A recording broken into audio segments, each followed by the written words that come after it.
Fala pessoal, sejam todos muito bem-vindos ao Máquina. Para aqueles que eu ainda não conheço, muito prazer. Meu nome é Thiago Kifuri e hoje estou no templo do automobilismo brasileiro. Estou no Autódromo de Interlagos para acompanhar um dia de treino da Porsche GT3 Cup.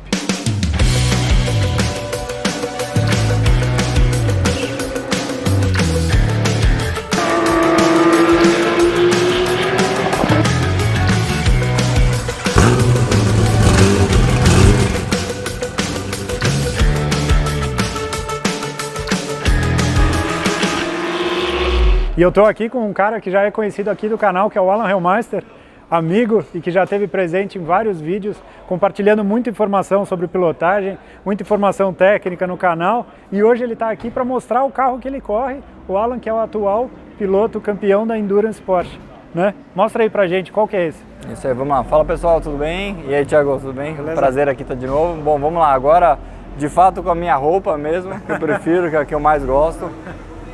Então basicamente a gente tem dois tipos de carros aqui da Porsche Cup do Brasil, tá? Eu vou poder mostrar, inclusive a gente tem os dois carros aqui, a gente tem esse aqui que é o 3.8 e a gente tem logo ali na frente o 4.0, são pequenas diferenças, eu já vou me aprofundar um pouco mais. O que é? Batendo o olho, como é que você identifica um e outro? Batendo o olho, o mais fácil, assim, basicamente eles colocaram um filme na frente amarelo aqui para ficar fácil para identificar, mas obviamente se tirar isso aqui a diferença é nenhuma, o que você vai ter na verdade seria nessa lanterna da frente uma lanterna mais grossa, tá? E o 4.0 já é uma lanterna de LED mais fina. Fininha, entendeu? Que tá ali que eu vou mostrar para vocês. Exatamente. O ótico é um pouco diferente e também a entrada aqui, se você olhar o para-choque da frente, você tem uma entrada um pouco diferente lá. Você tem um tipo de um gurney preto aqui, onde ele direciona um pouco mais o ar para dentro. Basicamente é isso a diferença. Tá. E em termos de tocada, os dois carros são muito parecidos ou não? São bem parecidos. A gente tem a diferença de potência em torno de 30 cavalos de diferença, não é tanta diferença. Aquele carro é um pouquinho mais estável, ele tem uma asa traseira um pouquinho maior, tá? Pneus um pouco maiores também, mas basicamente a maior diferença que você tem é que aquele lá, pela primeira vez no Brasil, aquele veio com ABS. Na verdade já existe ABS há muito tempo dentro da Porsche Cup e sempre quem escolhe são os clientes quando eles vão comprar o carro. Então tem uma votação, na hora que vai rolar a importação dos carros, eles perguntam, vocês querem com o ABS ou sem? E eles sempre optaram por sem ABS, mas pela primeira vez, a 4.0 agora, todos importaram com ABS. E em termos de diferença de tempo de pista, o que dá? Olha, a gente vai estar falando hoje em dia em torno aqui em Interlagos, o 4.0, uma classificação, um pneu novo, tudo, é um carro que vira 34. Muito rápido. Que é bem rápido para quem está acostumado a fazer track day ter uma ideia. E a gente vai falar que aqui o 3.8 ele vai estar virando em torno de uns 38, tá? Porém, o 3.8 ele é limitado. Entendi. Então se você tirar, a diferença está muito menor. Um pouquinho mais rápido. Eu vou te falar assim, não mais do que 1,5 segundo de diferença entre eles. Entendi. Bom, é um 911 GT3, que eles chamam de GT3 Cup. É um carro que nasce para ser um carro de corrida, né? Então... Exatamente, Thiago. Ele é um carro de corrida feito pela própria Porsche mesmo. Então ele tem... O powertrain dele é muito parecido com o GT3 de rua. O motor é exatamente igual. A diferença é o câmbio, tá? É um câmbio da Porsche, sequencial. E aí ele muda, né? Dente reto, barulho totalmente diferente, embreagem. O monobloco é o mesmo do carro de rua, tá? Tanto você vê do lado de dentro até o painel é igual.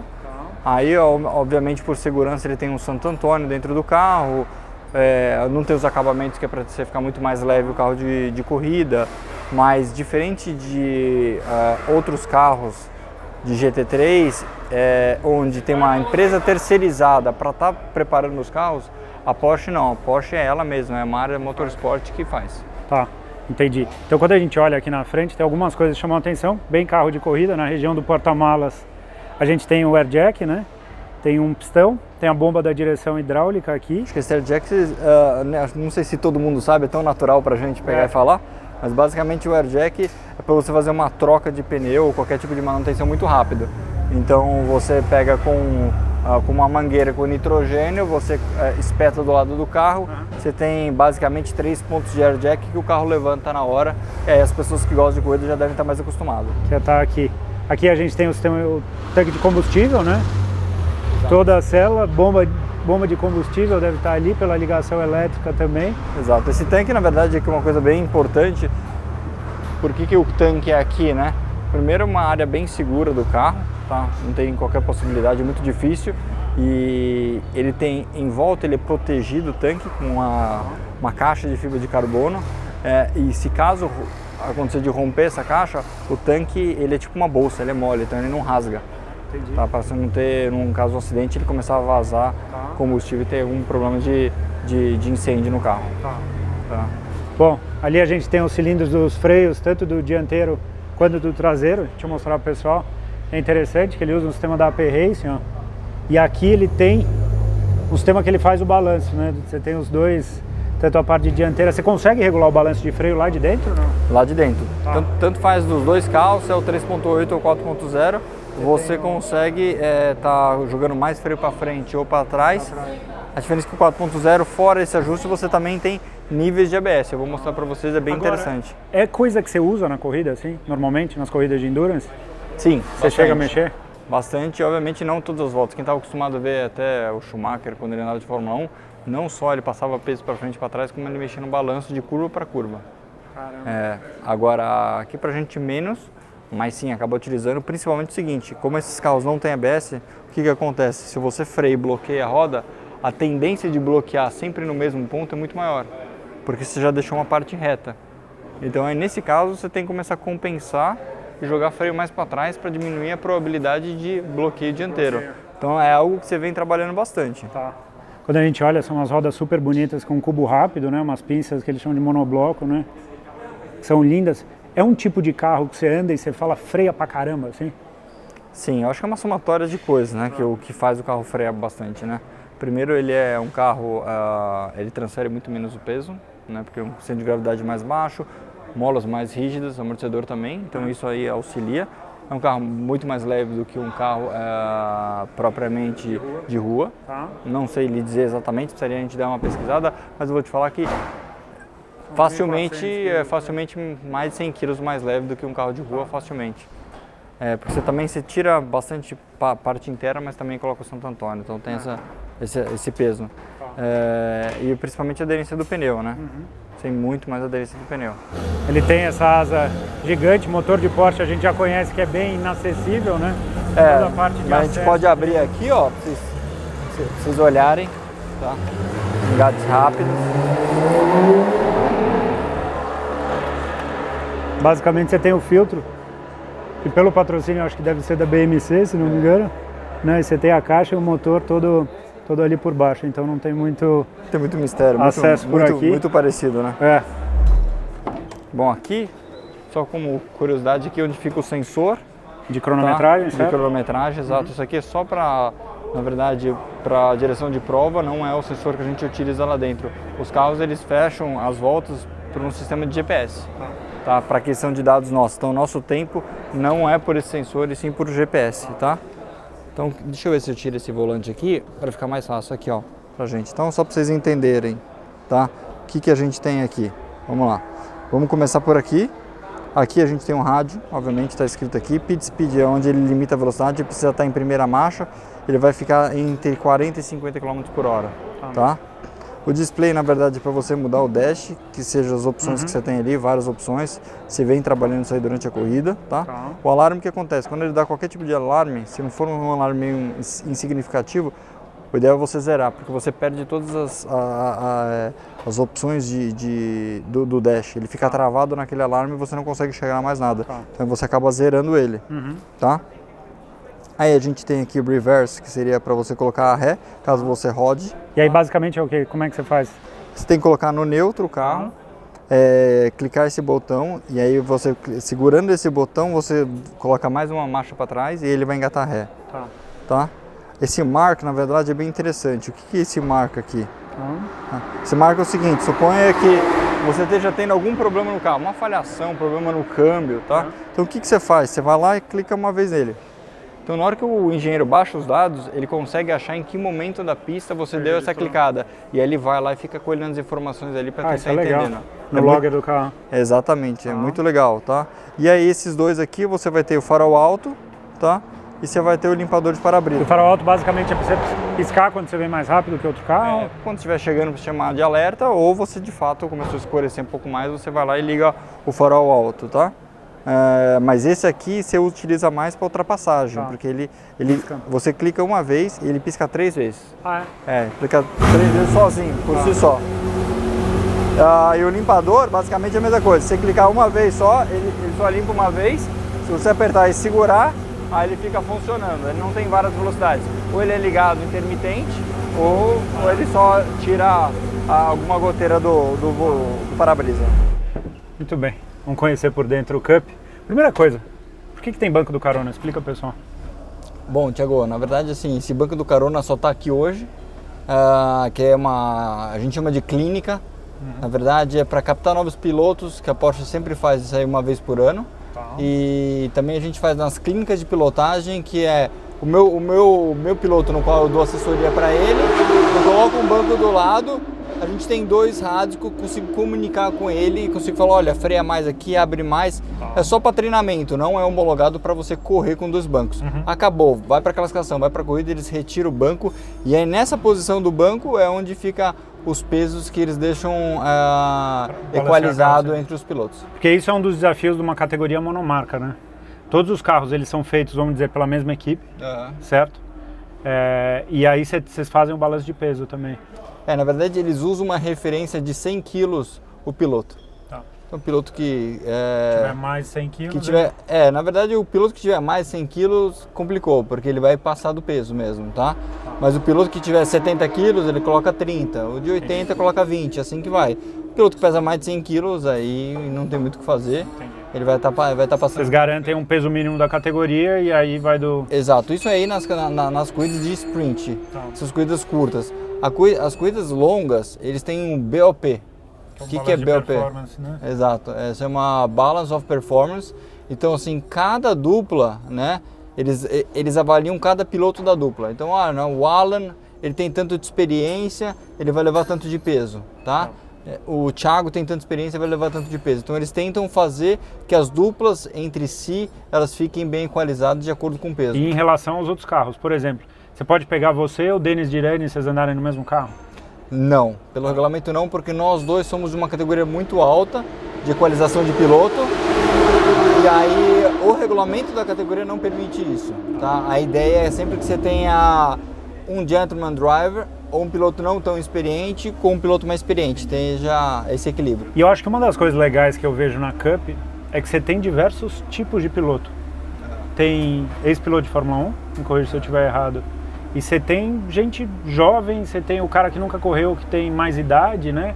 Você acha que, assim como categoria, para um cara que nunca correu, ele vai apanhar muito no começo ou ele consegue, se ele se aplicar bastante, assim ele consegue pegar fácil? Olha, eu sou suspeito em falar. Assim, primeiro que eu trabalho para a categoria um baita tempo e tu me fala assim, então você está vendendo só o peixe que você trabalha. Eu sou freelance, eu trabalho para outros lugares também, mas eu também trabalho para eles há mais de 13 anos. Não existe nenhum lugar no mundo que tenha uma qualidade de serviço como a Porsche tem, tá? Então você tem um único piloto, você consegue falar, olha, o carro do Thiago está andando mais do que o meu. Então eles vão lá na hora, eles tiram a aquisição de dados do teu carro e se tiver mesmo, eles tiram o teu motor, trocam o teu motor e assim por diante. Hoje em dia a categoria nas corridas de sprint ela não está permitindo pessoas com tanta experiência. Agora o que você falou é fato. Então nas corridas de endurance tem piloto de Fórmula 1, já correram todos os pilotos. O Zonta corre, já correu o Tarso Marques, já correu o Antônio Pisonia, Cacá Bueno, não é de Fórmula 1, mas todo mundo conhece, o Daniel Serra, o Ricardinho Maurício. Então assim, na corrida de endurance, como são 2 pilotos, isso aí atrai muito o público, porque todo mundo gosta, quer ver esse tipo de piloto aqui andando com a gente, e aí só tem que fazer a equalização da dupla dele, obviamente. Entendi, para aí ter um nível. Mas para um piloto que está começando é possível o cara começar a correr num carro desse? Claro que é possível, super possível. Ele precisa, o primeiro passo, tirar a tua carteira de piloto.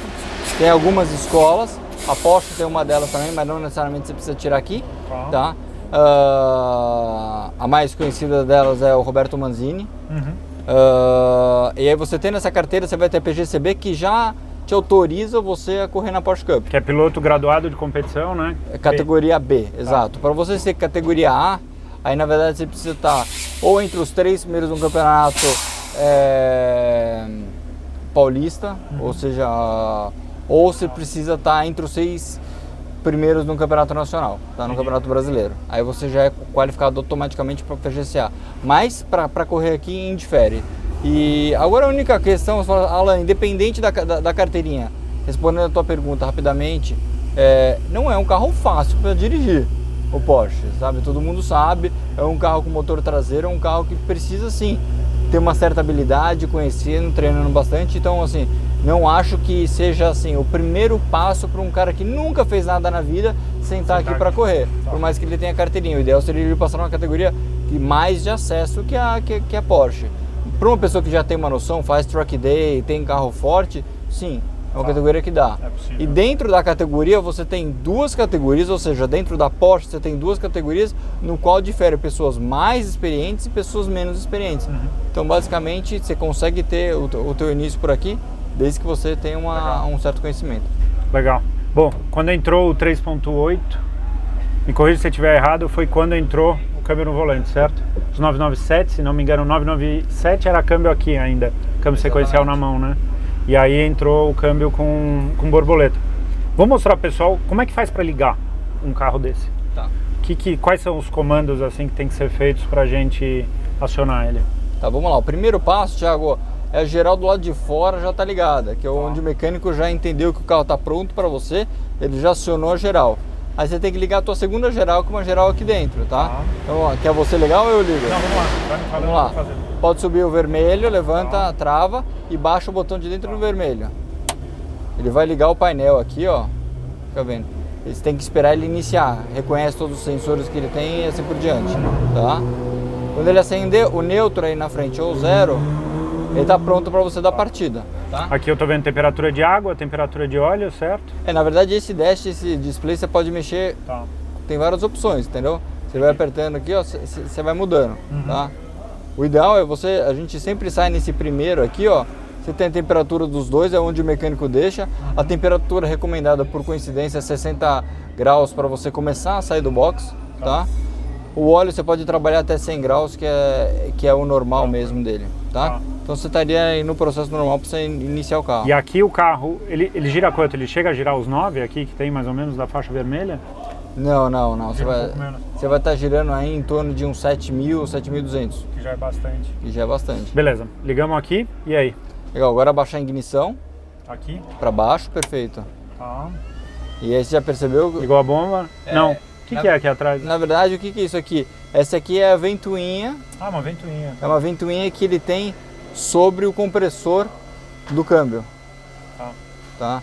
Então ele troca de uma forma pneumática o câmbio, entendeu? Porque esse câmbio é um câmbio de competição, né? Não é ele é um câmbio de competição, exatamente. Esse aqui não tem nada a ver com a GT3 de rua, o câmbio, tá? São dentes retos, então quando você vê ele faz barulho, o câmbio, você acha que tá quebrado, ele não, ele é assim mesmo. Feito para tomar calor. Então o carro já está pronto para startar, tá? Ele não deu nenhum grande alarme, esse alarme de baixo ele dá mesmo quando ele está desligado, você pode até zerar. Agora o único warning que ele está dando aqui é do ignition on, que você já ligou, tá? Eu sempre recomendo que a pessoa pise na embreagem, porque na verdade que esse neutro ele é de acordo com o potenciômetro que ele diz a marcha. Ele pode estar engatado ou não, às vezes.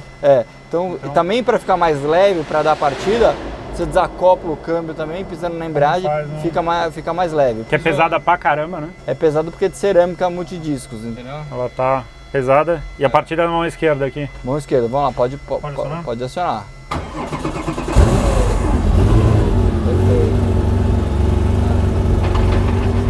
Embreagem batendo. E esse é o câmbio também, faz barulho o câmbio. Ó, vou pisar na embreagem, ó. Parou. Pisar de mão de ver. Então tá aqui, marcha lenta em torno de 2.000 rotações que ele tá, né? E esse é o normal, até que dentro do carro parece mais baixo do que lá de fora. Lá fora parece altão, assim, parece que ele vai demais, né? O barulho, né? Como o motor é atrás, obviamente o som fica mais pra trás. Tá. Mas aqui dentro é um carro relativamente com barulho meio alto. Pode dar uma aceleradinha? Pode dar uma acelerada. Até chegar no vermelho? não seria o recomendado não. Coisa que é impressionante é uma subida de giro rápida até, né? Porque não tem filtro. Os carros de rua, você sabe que o fly-by-wire do acelerador ele tem filtro. Muitas pessoas tiram colocando chip e coisa assim, mas esse aqui não tem, então é instantâneo. É rápido pra caramba, né? É. Impressionante. É legal. E o aí? cheiro, é? Olha o o cheiro. cheiro. Passa bastante. Começa a invadir o olhinho, até começa a ficar um pouco... E aí, vamos supor, voltou da pista, tal, com o carro, onde é que você desliga? Como é que funciona? Sobe a ignição. Só baixa aqui. Fez isso aí, não desliga o main, que é a chave geral aqui de dentro, a principal, porque automaticamente quando você para, vem o engenheiro e já vai espetar o computador para ver como é que foi tuas voltas, para ver se tem qualquer tipo de alarme, reclamação e assim por diante. Toda a parte de telemetria. Exato. Putz, legal pra caramba.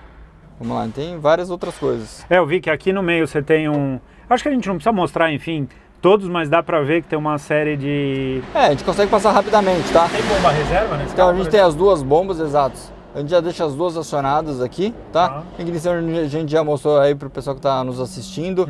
Luz, light, que é a luz quando você tá precisando, você colocar. Lembrando que é obrigatório uma vez que esteja chovendo, tá? Ou quem vai determinar o diretor de prova lá no final. Aí você aciona... Tem algum aviso quando tá acionado? Não, vamos por... Não, esse aqui não.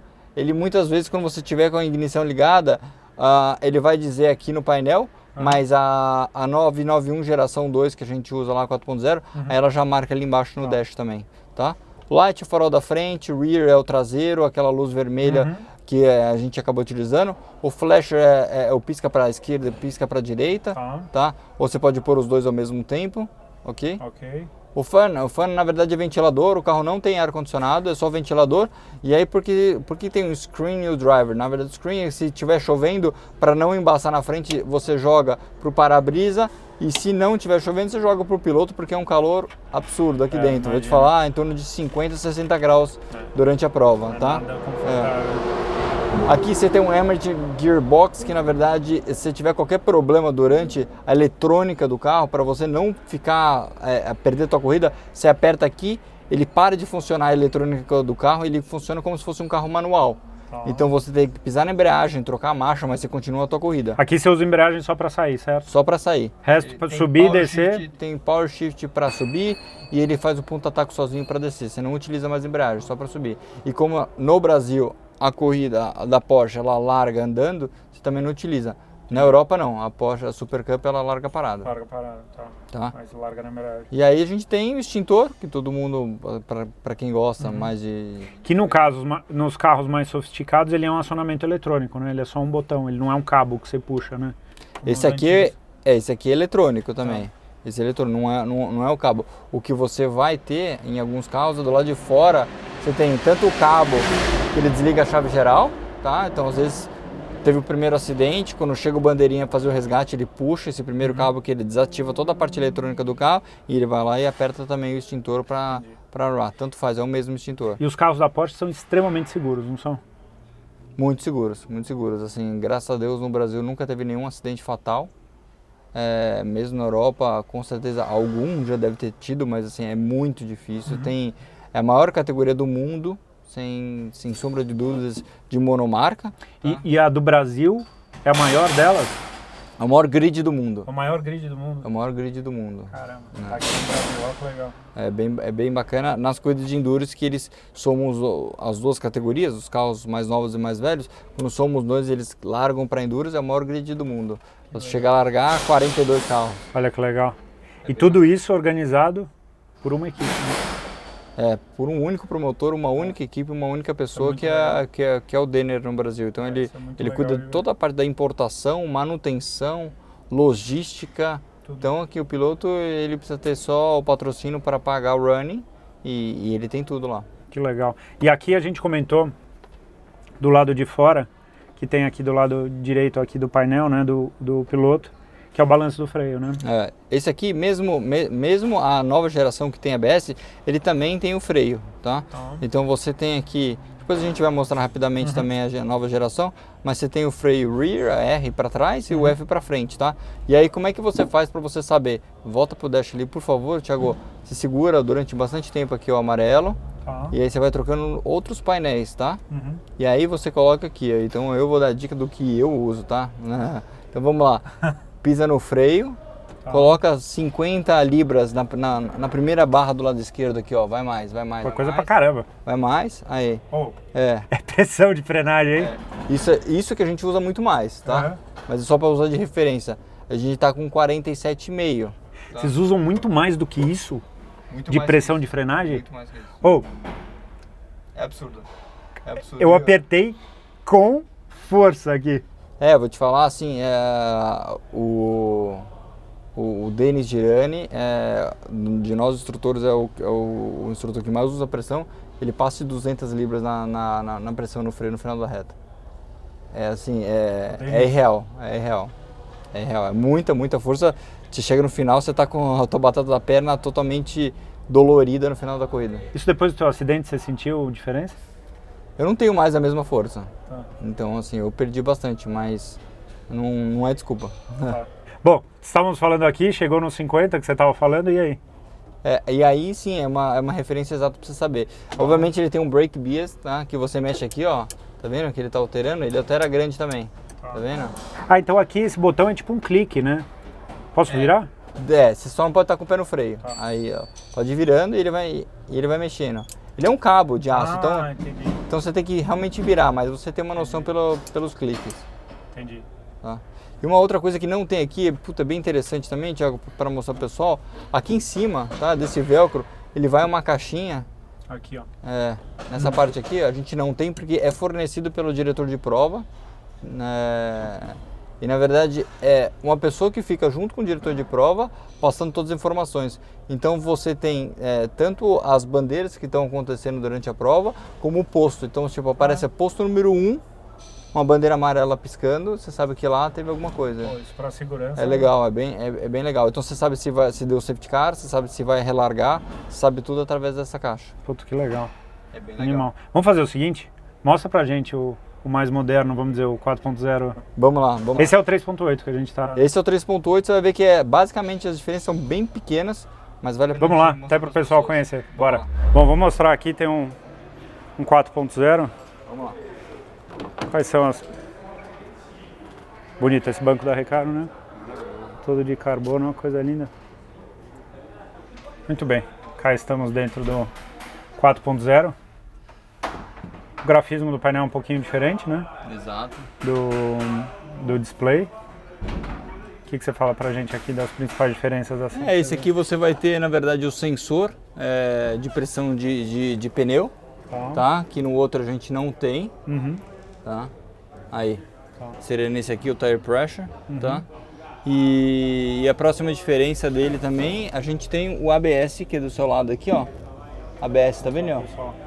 Mais e menos aí, ó. Aqui ele vai de 0 a 11, certo? Na verdade, o que acontece? O 0 ele vai desligar, tá? Então a gente tem a opção, basicamente, 11 níveis de ABS. E tem essa sensibilidade para usar o 7 e não o 8, ou o 5 e não o 4, assim? É bem sensível ou é uma coisa que vocês acabam meio que usando 3 posições e resolve? A gente geralmente usa uma única posição. A gente usa só o nível 1, que é o menor, que é menos possível de assistência, que já é o suficiente para ajudar. Então assim, se a gente acabou errando e passando do ponto em que ele vai bloquear a roda ao ponto de travar e estragar o pneu, ele vai acabar não acontecendo isso, tá? Mas o ABS, quando você dá muito ABS, na verdade ele prolonga a tua frenagem e ele piora. Você acaba aumentando o seu espaço. Seria o que? Para usar num dia de chuva, alguma coisa assim? Se você começar a mexer ali, você vai ver que ele vai mudar de cor, que ele começa vai dando mais, ao contrário. Vai dando mais, pode mais um. Ele vai acima de 7, tá? Ele é para chuva.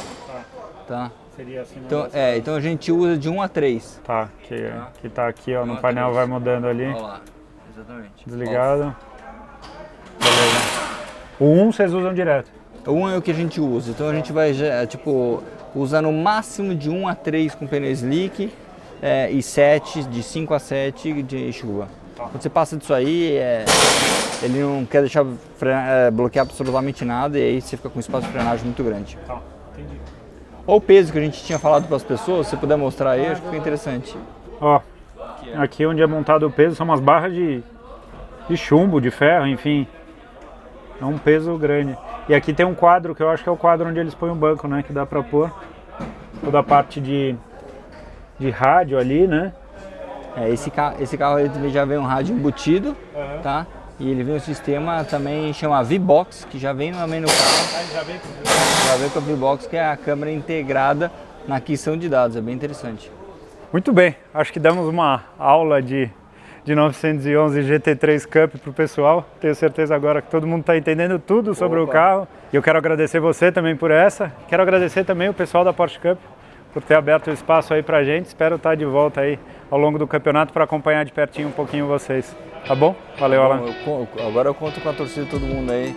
Bora? Mais um? Aí, tô precisando demais. Vamos pro Tetra? Vamos tentar, isso aí, vamos trabalhar para isso. Valeu, obrigado a todo mundo. A gente se vê numa próxima. Tchau!